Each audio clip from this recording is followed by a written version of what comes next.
جربتي الكباب الكداب قبل كده؟ هو ده بقى الكباب الكداب، والله حرام نسميه كداب لإنه بجد خطير، ساندوتش منه كده مع حتة طماطم وقرن فلفل هيودوكِ في حتة تانية خالص.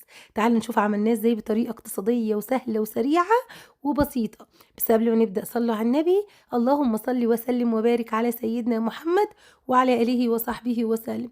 يا رب اللي تحط اللايك للفيديو ده تطلع معايا عمرة رمضان إن شاء الله. هافضل أدعي لكم الدعوة دي لحد ما نطلع مع بعض إن شاء الله صُحبة. ويالّا بينا نبدأ ونقول بسم الله. في الأول كده معايا كيلو إلا ربع من اللحمة المفرومة، اللحمة زي ما أنتم شايفين كده حمرا، علشان أنا هاضيف لها دسم تاني من عندي.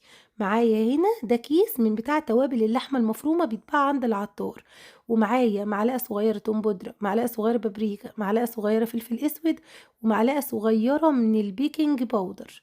هاضيف عليهم بقى 150 جرام دهون، أي دهون عندِك اضربيها في المفرمة وضيفيها. هاضيف كمان عليهم إيه بقى، 100 جرام أو كوباية كبيرة مليانة برغل، يا دوب بس بنغسله وبنحطه على طول، بنصفيه وبنحطه على طول، لكن مش بننقعه. هاضيف كمان معاهم حباية واحدة من البيض، وهاعجن بقى الكلام ده كله مع بعضه. تقدري تعجنيه بإيديكِ أو تحطيه في الكبة زي ما أنا عملت بالشكل ده كده.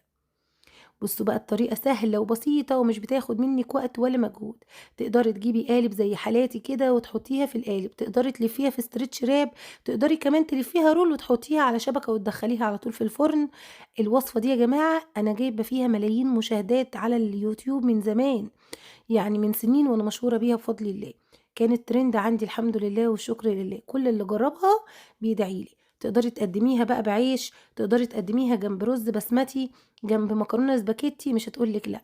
دخّليها بقى الفرن لمدة ساعة، أول نُص ساعة على درجة حرارة عالية، وبعدين هدّي النار على 180، وبتطلع بقى بالشكل القمر اللي أنتم شايفينه ده. اللهم صل على النبي، بجد تهبل. تسيبيها تبرد، أنا قطّعتها لكم خلّي بالكم وهي سخنة، لكن أنتِ سيبيها تبرد. قطّعيها بقى طرنشات، قدّميها مع الرز البسمتي، قدّميها مع مكرونة، قدّميها جنب عيش ومخلِّل وحركات زي ما أنتِ تحبّي. عايزة أقول لِك ممكن تاخديها كمان ساندوتشات، ممكن تعمليها غدا للنادي، للتمرين، تعامليها معاملة البرجر، هي بتكون ليها طعم مختلف كده وخطير أوي. شايفين متماسكة إزاي؟ يلا بينا بقى واحنا بنقدمها كده نقول الدعاء. اللهم يا مسهل الشديد ويا ملين الحديد ويا منجز الوعيد ويا من هو كل يوم في أمر جديد، اخرجني من حلق الضيق إلى أوسع الطريق، بك أدفع ما لا أطيق، ولا حول ولا قوة إلا بالله العلي العظيم. وصلى اللهم وسلم على سيدنا محمد وعلى آله وصحبه